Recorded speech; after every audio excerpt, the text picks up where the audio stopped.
Hello friends, my self Rachna from जेसर tutor. आज के इस वीडियो में हम लोग 10th स्टैंडर्ड का मैथ्स का पेपर डिस्कशन करेंगे। Question number 1A, choose the correct alternative from the given. If 3 is one of the root of the quadratic equation kx² - 7x + 12 = 0, find k। ठीक है, तो यहाँ पे अपने पास k की भी वैल्यू नहीं है, x की भी वैल्यू नहीं है, तो बेसिकली अपने को x की जगह पे 3 डालना है एंड अपने को k मिल जाएगा, k will be equal to 1। Next second question, to draw the graph of x + 2y = 4, find x when y = 1। y की जगह पे 1 प्लेस करके देखो, 2 × 1 = 4, तो x + 2 = 4, x = 4 - 2, x = कितना आ रहा है 2, option B. Next third question, for an AP T7 = 4, D = -4, then A = dash. तो यहाँ पे T7 दिया हुआ था और D दिया हुआ है, तो यहाँ पे T7 का वैल्यू T7 = A + 6D। ठीक है, तो A नहीं पता अपने को, प्लस 6 × D कितना है -4, T7 का वैल्यू कितना है 4, तो 4 = A, यहाँ पे 6 4 -24 हो जाएगा, ये -24 वो साइड पे आएगा, +24 = A, तो A कितना आ रहा है 28 = A, option number D. In the format of GSTN, there are dash alpha numerals, 15 alpha numerals, option C. Next, question number 1B. If 17x + 15y = 11 and 15x + 17y = 21, find the value of x - y. तो x - y का value find करना है, तो इसको simultaneously अगर solve करेंगे तो easily मिल जाएगा। 17x + 15y = 11 और फिर सेकेंड इक्वेशन, दोनों को साइमल्टेनियसली सॉल्व करो, x - y = -5 आ जाएगा। Next, find the first term of the sequence. First term find करना है, तो n की जगह पे सिंपली 1 पुट करो, आंसर आ जाएगा। Tn = 3n - 2, तो n की जगह पे सिंपली 1 को सब्सटीट्यूट करना है, तो answer will be 1। Third, if the face value of the share is 100 and the market value is 150। ठीक है, फेस वैल्यू 100 है और मार्केट वैल्यू 150 है, मतलब अपने पास FV आ गया 100 रुपीज़, MV आ गया 150 rupees. If rate of brokerage is 2%, rate of brokerage भी दिया है, find brokerage paid on 1 share, तो एक शेयर का ब्रोकरेज पूछा है, तो ब्रोकरेज किस में निकालते, ब्रोकरेज निकालते फेस वैल्यू पे, फेस वैल्यू 100 का 2% निकालना है, सॉरी ब्रोकरेज आएगा MV पे, तो 2% ऑफ 150, 2% ऑफ 150, इसको सॉल्व करेंगे तो ब्रोकरेज कितना आ गया ₹3 per share. Next fourth question, 2 digit numbers are formed using digits 2, 3 and 5 without repeating a digit. तो यहाँ पे 2 डिजिट नंबर्स फॉर्म करना है यूजिंग कौन से 3 डिजिट्स, 2, 3 और 5 को लेके 2 डिजिट नंबर्स फॉर्म करने हैं विदाउट रिपीटिंग द डिजिट्स। तो सैम्पल स्पेस क्या बनेगा, 23, 25, 32, 35 एंड नेक्स्ट लास्ट 52 एंड 53। यहाँ पे क्वेश्चन नंबर 1 कंप्लीट हुआ। Next question number 2A, complete the activities and rewrite it. If 0,2 is the solution of 2x + 3y = k, find the value of k। तो basically अपने को ये box fill करना है। 0,2 is the solution, put x = 0, यहाँ पे अपने मर्जी का लेना था, यहाँ पे x = 0 और y = 2, ये वैल्यू सब्स्टिट्यूट करना था। 2 × 0, ये इक्वेशन में सॉल्व करेंगे तो k का वैल्यू आ जाएगा 6, यहाँ पे 0, यहाँ पे 2, यहाँ पे 0 और यहाँ पे last 6। Next question number 2A का सेकेंड वाला, if 2 and 5 are the roots of the quadratic equation, 2 and 5 are the roots of the quadratic equation, then complete the following activity to form quadratic equation। तो यहाँ पे activity solve करना, alpha दिया हुआ है 2, beta दिया हुआ है 5, other roots of the quadratic equation, अपने को सिर्फ बॉक्स फिल करना है। Alpha x² - alpha + beta x + alpha × beta, ये इक्वेशन फॉर्म करने का फॉर्मूला या स्टैंडर्ड फॉर्मूला बोल सकते हैं। तो x² - अल्फा + बीटा, अल्फा क्या था 2 था, बीटा की जगह पे 5 आएगा, x as it is, plus alpha × beta, alpha 2 था × 5, इसको प्लस करेंगे तो 7 आ जाएगा और 2 5 10 आ गया, ये यहाँ तक ही सॉल्व हो गया। नेक्स्ट सेकेंड वाला, थर्ड वाला sorry, 2 coins are toss simultaneously, 2 coins toss किए थे, complete the following activity and write the sample space and given events. तो इवेंट ए पूछा है कि एटलीस्ट 1 हैंड, पहले तो हम लोग को क्या बोला है, 2 coins टॉस किए, 2 coin टॉस किए और हम लोग को पूछा है कि इवेंट ए क्या है, to get at least 1 head. 2 coin toss करने पर इवेंट ए बोल रहा है कि एटलीस्ट 1 हेड तो आना ही चाहिए, एटलीस्ट 1 हेड, 2 हेड आएगा चलेगा। इवेंट बी बोल रहे हैं टू गेट नो हेड, मतलब कोई भी हेड नहीं आना चाहिए, मतलब अपने को सिर्फ टेल आनी चाहिए। ठीक है, ये होगा सैम्पल स्पेस। तो यहाँ पे दिया हुआ है ऑलरेडी, अपने को ज़्यादा कुछ करने की ज़रूरत नहीं है।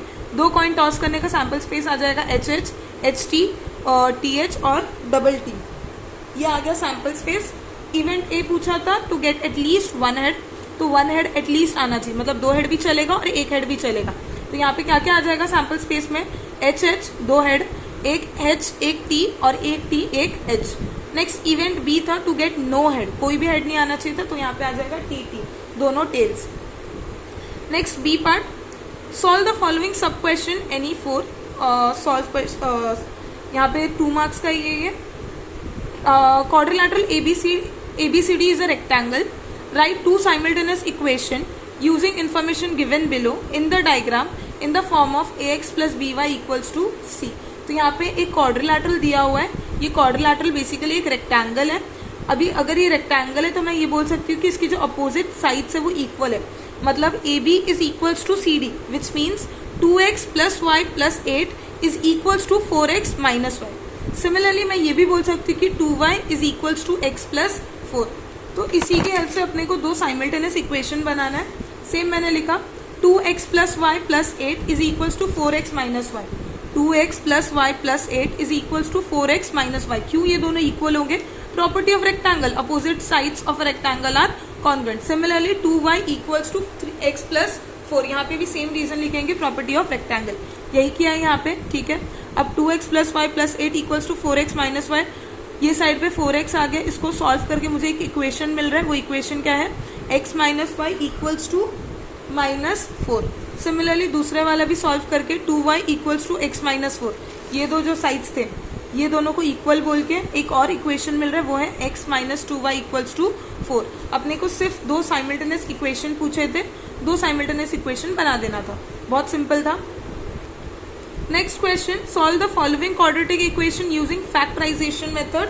तो अपने को ये क्वाड्रेटिक इक्वेशन सॉल्व करना था बाय फैक्टराइजेशन मेथड। तो क्वेश्चन था x square plus x minus 20 equals to 0। तो फैक्टर्स क्या आ जाएंगे? 5 और 4, 5 प्लस 5 माइनस 4, 5 4 जा 20 आ रहा है, प्लस माइनस माइनस आ रहा है, 5 माइनस 4 1 आ रहा है, पॉजिटिव 1। तो अपना दो फैक्टर्स क्या मिल गए? 5 कॉमा माइनस 4। सिमिलरली इसको सॉल्व करेंगे अपन, x square plus 5x minus 4x minus 20 equals to 0। और फिर यहाँ पे अपने को x इक्वल्स टू 4 मिलेगा, x इक्वल्स टू माइनस 5 मिलेगा। नेक्स्ट क्वेश्चन, थर्ड वाला, find the 19th term of an AP। ठीक है, find the 19th term of an AP। यहाँ पे अपने पास फर्स्ट टर्म है, a कितना है? 7। अपन d भी इजीली निकाल सकते हैं, 13 माइनस 7 क्या हो जाएगा? d। तो d कितना मिल रहा है अपने को? d 6 मिल रहा है। अपने को फाइंड करना है 19th टर्म। तो 19th टर्म क्या है? t19 equals to a plus n minus 1d। a के बदले 7 आएगा क्योंकि फर्स्ट टर्म 7 है अपना, n के बदले 19 आएगा, माइनस 1, d कितना है? 6। इसको सॉल्व करेंगे तो t19 आ रहा है 115। ठीक है। Next fourth question, a card is drawn from a well shuffled pack of 52 playing cards, find the probability that the card drawn is a face card. तो बेसिकली फेस कार्ड कितने होते हैं? Face card total king queen और गुलाम, 3 जो होते हैं, 3 हर मतलब जो 4 टाइप्स के होते हैं। एक स्पेड होता है, एक हार्ट होता है, एक डायमंड होता है और एक क्लब होता है। तो यहाँ पे 3 फेस कार्ड होते हैं, इसमें भी 3 फेस कार्ड, इसमें भी 3 एंड लास्ट इसमें भी 3। तो total number of face cards कितने होते हैं? 12। और टोटल पैक में कितने कार्ड्स है? 52। तो अपने को प्रोबेबिलिटी ढूंढना है। तो P of A, suppose A ले लेते इवेंट अभी के लिए, P of A equals to N of A upon N of S। N of A कितना है? 12 अपॉन 52। तो ये आ जाएगा 3/13। इसको सॉल्व करेंगे तो क्या आ जाएगा? 3/13। Next, the following table shows, last question I guess, fifth वाला, the following table shows classification of number of workers and number of hours they work in a software company. मतलब यहाँ पे क्लास दिया गया है और फ्रीक्वेंसी दी गई है। नंबर ऑफ वर्कर्स मतलब फ्रीक्वेंसी ही दिया है। Prepare less than upper limit, बहुत ईजी है। क्यूमुलेटिव फ्रीक्वेंसी टेबल बनाना है सिर्फ एक्स्ट्रा, और वो भी कौन सा वाला? लेस देन टाइप वाला बनाना है। तो cumulative frequency less than type, upper limit type. तो यहाँ पे 150 एज इट इज रहेगा, 150 प्लस 500 650 आ जाएगा, 650 प्लस 300 950 आ जाएगा, 950 प्लस 50 1000 आ जाएगा, मतलब इन टोटल तुम्हारा क्या आ जाएगा 1000, ठीक है। इतना ही करना था। जब तुम लोग ड्रॉ कर रहे रहोगे तब तुम लोग को ये कॉलम और ये कॉलम, तीनों कॉलम ड्रॉ करने थे। सिर्फ क्यूमुलेटिव फ्रीक्वेंसी का ड्रॉ नहीं करना था, तीनों कॉलम बना के लिखना था।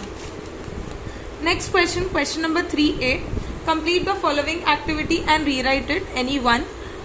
The following frequency distribution table shows the classification of the number of vehicles and volume of petrol in them. Complete the following activity. Activity complete करना है। बेसिकली इसमें अपने को मोड ढूंढना है, ठीक है। तो मॉडल क्लास क्या हो जाएगा यहाँ पे? मॉडल क्लास हो जाएगा 3.5 to 6.5। तो यहाँ पे ये मोड क्लास क्यों होगा? क्योंकि हाईएस्ट फ्रीक्वेंसी यहाँ है, तो ये F1 होगा, ये F0 होगा और ये कहीं ना कहीं F2 हो जाएगा। अपने पास लोअर लिमिट है, अपर लिमिट है, F1, F0, F2 भी है। मॉडल क्लास क्या हो जाएगा? 3.5 to 6.5, ये वाला मॉडल क्लास।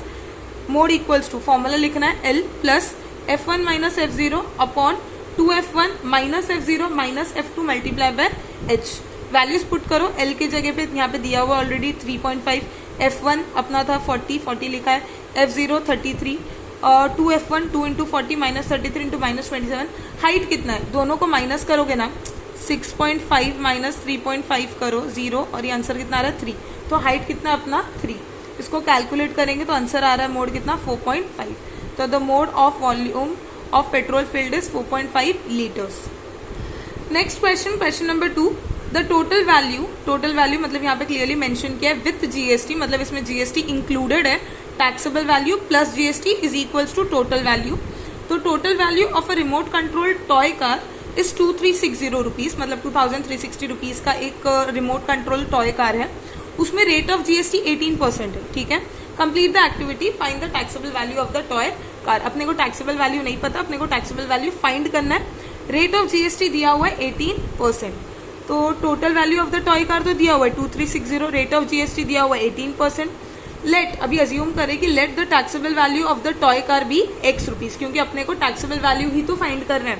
तो जीएसटी कितना आएगा 18/100 मल्टीप्लाई बाय टैक्सेबल वैल्यू। तो टोटल वैल्यू ऑफ कार कितना होगा? टोटल वैल्यू टॉय कार का टोटल वैल्यू कितना होगा? Taxable value plus GST. यहाँ पे भी बोला है कि टोटल वैल्यू विद जीएसटी, मतलब 2360 जो टोटल वैल्यू है उसमें टैक्सेबल वैल्यू भी होगा और जीएसटी भी होगा। तो टैक्सेबल वैल्यू कितना है? X है। जीएसटी कितना है? 18/100 मल्टीप्लाई बाय X। इसको सॉल्व करो, ये हो जाएगा ऐसे X प्लस 18/100 X था ना, तो ये उधर मल्टीप्लाई हो जाएगा 100X plus 18X the whole upon 100, तो ये हो जाएगा 118X अपॉन 100। इसको सॉल्व करेंगे तो यहाँ पे 118 डिवाइड हो जाएगा। इसको कैलकुलेट करोगे तो आंसर कितना आएगा? Taxable value is ₹2000। Next question number 3B, any 2 करना था, टोटल 4 थे। फर्स्ट वाला, solve the following quadratic equation by formula method. तो अपने को ये क्वेश्चन था 3m² minus m minus 10 equals to 0। इसको सॉल्व करना था बाय फॉर्मूला मेथड। तो इसको सबसे पहले करेंगे कंपेयरिंग, मैंने यहाँ पे स्टेटमेंट नहीं लिखा है बट तुम लोग को लिखना है, comparing with ax² plus bx plus c is equals to 0। ax² plus bx plus c equals to 0। Compare करेंगे तो a मिल जाएगा 3, b मिल जाएगा -1, c मिल जाएगा -10। देन उसके बाद अपने को फाइंड करना है b² minus 4ac। b² minus 4ac क्या होगा? b² b क्या है अपना -1, तो -1 का स्क्वायर -4 इंटू a क्या है 3 इंटू c क्या है -10, ठीक है। b² माइनस 4ac, -1 का स्क्वायर 1 ही आएगा। 4 3 -12 आएगा मल्टीप्लाई बाय -10, दोनों माइनस माइनस प्लस हो जाएगा और आ जाएगा 120। तो b² माइनस 4ac कितना मिला? 121, ठीक है। अब अपन m ढूंढ लेते हैं। फॉर्मूला क्या है फॉर्मूला मेथड का? -b plus minus √b² minus 4ac upon the whole 2a, ठीक है। तो -b माइनस तो रहेगा और b का -1 plus minus √121 upon 2 into a क्या है अपना 3 है, देखो a 3 है, ठीक है। तो माइनस माइनस प्लस हो जाएगा, plus minus as it is रहेगा। √121 का स्क्वायर रूट 11 होता है, 2 3 6 होता है। तो m is equals to 1 plus 11 upon 6 और m equals to 1 minus 11 upon 6। तो m इक्वल्स टू 12 अपॉन 6 मतलब 2 अपॉन 1 और m इक्वल्स टू 10 अपॉन 6। इसको अगर अपन रिड्यूस करेंगे तो अपने को m मिलेगा या तो -5 अपॉन 3 या तो m इक्वल्स टू 2 मिलेगा। इसके बाद लास्ट को स्टेटमेंट लिखना था, therefore the roots of the quadratic equation are 2 at -5 upon 3। Next question, question number 2, solve the following simultaneous equation using Cramer's rule, ठीक है, क्रैमर्स रूल से करना है इसको। 3x minus 4y equals to 10, 4x plus 3y equals to 5। तो इसको अपन Cramer's rule से सॉल्व करेंगे। तो डिटर्मिनेंट डी आ जाएगा 3 4 माइनस 4 3, इसको सॉल्व करेंगे। 3 3 ज़ा 9 माइनस 4 4 ज़ा माइनस 4 इंटू 4 माइनस 16, 16 9 प्लस 16 हो जाएगा 25। डिटर्मिनेंट डी मिला 25। डी ऑफ एक्स निकाल लेते हैं। एक्स के बदले अपन 10 और 5 लिखेंगे, माइनस 4 और 3 एज इट इज। 10 3 ज़ा 30 माइनस 4 इंटू 5, ठीक है, इसको सॉल्व करेंगे तो आंसर आ जाएगा 50। डी ऑफ वाई में वाई की जगह पे 10 और 5 लिखेंगे और एक्स की जगह पे तो एज इट इज 3 4, तो इसको सॉल्व करके आएगा माइनस 25। एक्स का वैल्यू क्या है, D x upon D. Y का वैल्यू क्या है, D y upon D. D x कितना था, डी एक्स था 50, डी कितना है 25, तो इसका आंसर आ जाएगा x equals to 2, y equals to -1। D y, क्योंकि डी वाई था 25 और डी था डी वाई था -25 और डी था 25, तो दोनों कट होके -1 आ गया। Next question, question number 3। 50 shares of face value ₹10 way purchase from market value of ₹25। 50 shares, number of shares कितने 50, फेस वैल्यू उसका 10 रुपीज था, परचेज किए गए थे मार्केट वैल्यू 25। मतलब अपने पास MV है ₹25, FV है ₹10 और नंबर ऑफ शेयर्स कितने हैं 50। नंबर ऑफ शेयर कितने 50। पूछा है सम इन्वेस्टेड, तो सम इन्वेस्टेड का फॉर्मूला मैं नहीं लिखी हूँ, तुम लोग लिख लेना। Sum invested equals to MV into number of shares. MV कितना है 25, नंबर ऑफ शेयर्स कितना है 50, 25 into 50 equals to 1250 rupees. Dividend receive, dividend कितना मिला है, तो डिविडेंड फॉर अपन 50 शेयर्स निकाल रही हूँ मैंने यहाँ पे डायरेक्टली डिविडेंड फॉर 50 शेयर्स निकाले। Dividend, rate of dividend multiply by face value, ठीक है। डिविडेंड क्या होता है, dividend equals to rate into face value, right. तो रेट कितना है 30% of face value multiply by 50 कर दिया 50 शेयर्स के लिए। इसको सॉल्व करके आंसर आएगा 150। तुम लोग अगर ऐसा सॉल्व करे हो, डिविडेंड फॉर 1 शेयर सपोज कितना मिला, डिविडेंड ऑफ 1 शेयर जो भी अमाउंट मिला मल्टीप्लाई बाय 50 करोगे for dividend of all shares तो भी चलेगा। रेट ऑफ रिटर्न क्या होता है, dividend income upon sum invested multiply by 100। तो डिविडेंड इनकम कितना है 150 अपॉन सम इन्वेस्टेड कितना है 1250 मल्टीप्लाई बाय 100। इसको सॉल्व करोगे, कैलकुलेट करो तो आंसर आएगा 12%। ये बहुत इजी सम था। नेक्स्ट 4th वाला, 1 coin and a die are thrown simultaneously, ठीक है। एक कॉइन और एक डाई को थ्रो किया गया साइमल्टेनियसली, फाइंड द प्रोबेबिलिटी। तो एक कॉइन और एक डाई को थ्रो किया है तो इवेंट क्या आएगा, H1 H2 H3 H4 H5 H6। T1 T2 T1 visible नहीं है, T1 T2 T3 T4 T5 T6। तो N ऑफ S कितना आ रहा है, N ऑफ S 12 आ रहा है, ठीक है। N ऑफ S 12 आ रहा है। इवेंट A पूछा है कि to get a head and a prime number, तो हेड आना चाहिए और साथ में प्राइम नंबर भी आना चाहिए। तो अपने को टेल का कोई मतलब नहीं है, सीधा हेड के साथ देखेंगे, हेड के साथ प्राइम नंबर मतलब H2 H3 H5। P of A कितना, N ऑफ A कितना हो जाएगा 3। प्रोबेबिलिटी ऑफ A निकालो 3/12 which is equals to 1/4। Event B क्या बोला है, इवेंट बी बोला है to get a tail and an odd number, मतलब हेड का कोई काम नहीं है, टेल और ऑड नंबर। तो क्या आएगा, T1 आएगा, T3 आएगा, T5 आएगा, N ऑफ B 3 आ जाएगा, P ऑफ B भी सेम 1/4 आ जाएगा। नेक्स्ट क्वेश्चन नंबर 4 स्टार्ट करते, 4 मार्क्स, कोई 2 सॉल्व करना था।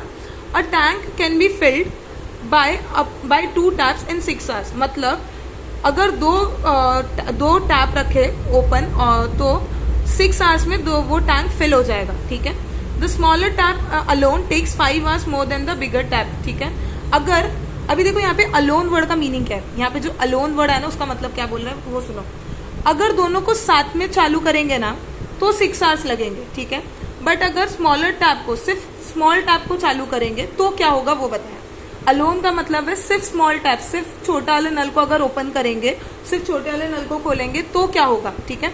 तो बोले कि अगर सिर्फ स्मॉल टैप को ओपन करेंगे या ऑन करेंगे तो क्या होगा, वो 5 घंटे ज्यादा लेगा बिगर टैप से। मतलब सपोज बिगर टैप को x आवर्स लग रहे हैं, टाइम कितना टाइम लग रहा है, x आवर्स लग रहा है, ठीक है। बिगर टैप को x आवर्स लग रहा है तो स्मॉलर टैप को कितना लगेगा, स्मॉलर टैप को लगेगा x + 5 आवर्स, ठीक है। x + 5 आवर्स लगेंगे, ठीक है। Find the time required by each tap to fill the tank separately, ठीक है। Let the time taken for big tap be x hours, small tap को x + 5 आवर्स मैंने बताया था। तो अपने को कंडीशन क्या बोला है कि अगर दोनों साथ में ओपन होए तो क्या होगा, तो ये रेसिप्रोकल हो जाएगा कि 1 घंटे में कितना 1 घंटे में बड़ा टैप कितना टाइम लगेगा उसको 1/x, और यहाँ पे सिमिलरली स्मॉल का क्या हो जाएगा 1/x प्लस 5 इक्वल्स टू 1/6। इसको क्वाड्रेटिकली, ये क्वाड्रेटिक इक्वेशन फॉर्म होगा बाद में, यहाँ पे देखो क्वाड्रेटिक इक्वेशन फॉर्म हो रहा है। क्वाड्रेटिक इक्वेशन को सॉल्व करोगे तो आंसर आ जाएगा x इक्वल्स टू 10। x 10 मिल गया तो मतलब बिग टैप को कितना टाइम लगेगा 10 आवर्स। स्मॉल टैप क्या था x प्लस 5 आवर्स, मतलब 10 प्लस 5 आवर्स, मतलब स्मॉल टैप को कितना टाइम लगेगा 15 hours. Next question, question number 2, ये फ्रीक्वेंसी पॉलीगन था, इसमें कुछ कंफ्यूज होने जैसा नहीं था। फ्रीक्वेंसी पॉलीगन के लिए अपने को जनरली x और y ये 2 कोऑर्डिनेट्स चाहिए होते हैं। ये नंबर ऑफ स्टूडेंट्स मतलब फ्रीक्वेंसी था, मतलब y ये अपना y था, और ये क्लास था, तो इसमें से अपने को क्लास मार्क निकालना था। क्लास मार्क 20-40 का क्लास मार्क होगा 30, इसका होगा 50, इसका होगा 70, इसका होगा 90। ये मेरे x कोऑर्डिनेट्स थे, ये मेरे y के कोऑर्डिनेट्स थे। x और y के कोऑर्डिनेट्स आ चुके हैं, अपने को सिर्फ फ्रीक्वेंसी पॉलीगन ड्रॉ करना था। ये बेमतलब का पढ़ के कंफ्यूज होने की जरूरत नहीं है, सिर्फ एक फ्रीक्वेंसी पॉलीगन ड्रॉ करना था। Next question last, in Mahila Bachat Gat Kavita invested from the first day of month ₹20 on first day. ठीक है, तो कविता ने first day of the month पे कितना इन्वेस्ट किया, ₹20 इन्वेस्ट किया, ₹40 इन्वेस्ट किया on second day, then ₹60 on third day. मतलब ये एक एपी क्रिएट हो रहा है। एपी कैसा, ए मेरा 20 आएगा, ठीक है, फिर 20 के बाद क्या आ रहा है 20-40 सीक्वेंस ऐसा फॉर्म हो रहा है। मतलब डिफरेंस कितना है, कॉमन डिफरेंस 20 है। कॉमन डिफरेंस कितना है 20, फर्स्ट टर्म भी 20 है, कॉमन डिफरेंस भी 20 है।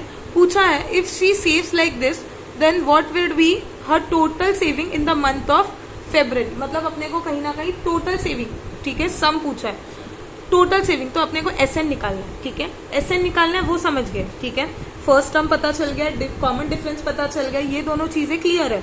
अपने को SN निकालना है, ये भी क्लियर है। अभी हम लोग को पूछा क्या है, फेब्रुअरी 2020 का SN, मतलब टोटल पूरे फेब्रुअरी के महीने में उसने कितना जमा किया उसका सम बताओ। ठीक है, तो मेरे को फेब्रुअरी 2020 में कितने डेज थे, 29 डेज थे, 29, तो n कितना हो जाएगा 29। इसको सॉल्व कर लेते हैं। तो Kavita savings is in AP, the given AP is 20, 40, 60 and then it will go on. Next here A 20 है, अपना डिफरेंस कैसे निकाल सकते हैं, T2 माइनस T1 करेंगे तो सिंपली अपने को डिफरेंस मिल जाएगा। n यहाँ पे 29 होगा। अब n 29 क्यों होगा, क्योंकि फेब्रुअरी 2020 में नंबर ऑफ डेज, वो लीप ईयर है, तो फेब्रुअरी में 29 डेज होंगे। तो यहाँ पे SN n के बदले 29 डालो, वैल्यू पुट करो, कैलकुलेट करो, तुम लोग को आंसर आ जाएगा 8700। फिर लास्ट का स्टेटमेंट लिखना है, तो therefore the total savings by Kavita in the month of February was ₹8700। यहाँ पे क्वेश्चन नंबर 4 कंप्लीट हुआ। Next question number 5, last question, इसमें से कोई 2 करना था। First question, in the given figure the pie diagram represent the amount spent on different sports by a school administration in a year. If the amount spent on football is 9000, answer the following question. तो यहाँ पे अपने को pie chart दिया हुआ है, अपने को पूछा क्या है, what is the total amount spent on sports, what is the amount spent on cricket. ठीक है, तो सबसे पहले अपने को गिवन क्या क्या है, फुटबॉल का अमाउंट दे दिया है। फुटबॉल का अमाउंट कितना है 9000 है। फुटबॉल का अमाउंट कितना है 9000 है। अपने को टोटल कितना खर्चा स्पेंड हुआ है सारे स्पोर्ट्स पे, क्रिकेट पे, कबड्डी पे, फुटबॉल पे, हॉकी पे, टोटल कितना अमाउंट खर्चा हुआ है ये नहीं पता, बट अपन सबसे पहले वही कैलकुलेट करेंगे कि कितना टोटल अमाउंट खर्चा हुआ है। क्रिकेट, कबड्डी, फुटबॉल और हॉकी, ये चारों स्पोर्ट्स को मिलाकर स्कूल का टोटल एनुअल मतलब टोटल अमाउंट कितना स्पेंड हो रहा है वो अपन पहले फाइंड करेंगे। टोटल अमाउंट मिल जाएगा तो इजीली स्पोर्ट्स और क्रिकेट का मिल जाएगा। ठीक है, मतलब वही फाइंड करना है पहले स्पोर्ट्स का। तो पहला अपन वही फर्स्ट वाला सॉल्व करते हैं। मनी स्पेंट ऑन फुटबॉल 9000 है, इसका सेंट्रल एंगल भी पता है, तो अपन क्या निकाल सकते हैं, अपन टोटल अमाउंट निकाल सकते हैं। क्या फॉर्मूला होता है, सेंट्रल एंगल इक्वल्स टू जो अमाउंट दिया हुआ है वो upon total investment multiply by 360। तो इसको कैलकुलेट करके अपने को टोटल अमाउंट मिल जाएगा। टोटल अमाउंट कितना है 72000। टोटल अमाउंट मिल गया। अब क्रिकेट का निकालो, सेंट्रल एंगल क्रिकेट का 160 डिग्री है, टोटल अमाउंट 72000 है। वैल्यूज पुट करो फॉर्मुलाज में तो तुम लोग आंसर कितना आ जाएगा क्रिकेट पे 32000 रुपीज। बहुत सिंपल था, पहले टोटल अमाउंट फाइंड करना था। नेक्स्ट लास्ट क्वेश्चन ग्राफ था, question number 2। Draw the graph of the equation x + y = 4। अब यहाँ पे हम लोग अपने अकॉर्डिंगली कोई भी नंबर्स ले सकते थे, x को कुछ भी अज्यूम कर सकते थे, y को भी कुछ अज्यूम कर सकते थे। यहाँ पे मैंने x को अज्यूम किया 1 तो y हो जाएगा 3 ऑफ कोर्स, और x को 2 अज्यूम किया तो y हो जाएगा 2, x 0 किया तो y क्या हो जाएगा 4। अब इसको मैंने इसको ग्राफ में प्लॉट करना था, ठीक है, इसको ग्राफ में प्लॉट करना था, मैंने ग्राफ में प्लॉट भी किया। पहला क्या था 1,3 तो 1,3 किया, फिर था 2,2, ठीक है, फिर था 0,4। ये प्लॉट किया तो एक ट्रायंगल फॉर्म हो रहा है यहाँ पे एक ट्रायंगल फॉर्म हो रहा है, ठीक है। वो ट्रायंगल कौन सा ट्रायंगल है वो पूछा है, ठीक है। क्या पूछा है, which type of triangle is formed in the line y axis and x axis based on it's sides. तो अगर देखोगे तो कौन सा ट्रायंगल फॉर्म हुआ है, सबसे पहले तो ये फॉर्म हुआ है एक राइट एंगल ट्रायंगल, ठीक है। क्या फॉर्म हुआ है, राइट एंगल ट्रायंगल, ये लिख लेना राइट एंगल ट्रायंगल, क्योंकि ये जो ओरिजिन है वो परपेंडिकुलर होता है, तो राइट एंगल ट्रायंगल है। और next find the area of the triangle, तो एरिया ऑफ द ट्रायंगल का फॉर्मूला क्या, half into base into height, half into base, base कितना है, बेस में देखो कितने हैं 1 unit 2 unit 3 unit 4 unit, height में कितने हैं 4 यूनिट, तो बेस और हाइट दोनों सेम था, तो 2 2 ज़ा 4 और 4 2 ज़ा 8, तो ये कितना हो जाएगा area of triangle 8 square centimetre. यहाँ पे हम लोग का पूरा अलजेब्रा का क्वेश्चन पेपर डिस्कशन कंप्लीट हुआ।